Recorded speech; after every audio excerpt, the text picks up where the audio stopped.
അങ്ങനെ വെളുത്തുള്ളി അച്ചാർ റെഡിയാക്കുന്നുണ്ട്.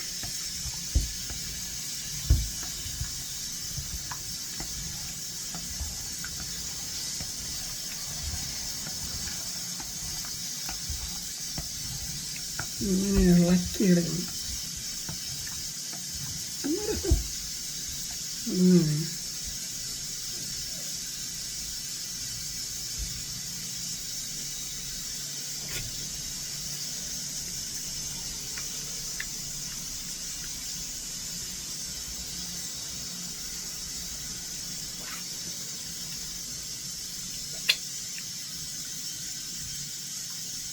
ഞാൻ പറയില്ല, ഞാൻ പോയാ കാര്യം പറയാമോ?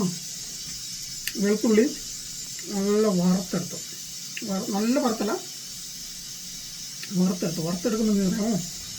അതിൻ്റെ എസൻസ് എല്ലാം ഇതിലിറങ്ങും. ഇറങ്ങിയിട്ട് അത് നല്ല മധുരമായിരിക്കും, പ്രത്യേക ഒരു ടേസ്റ്റാണ്. അത് പോയിട്ട് നമ്മളെ അച്ചാറിൻ്റെ മസാല പ്രത്യേകതയാണ്, ബെന്നി സ്പെഷ്യൽ അല്ലേ?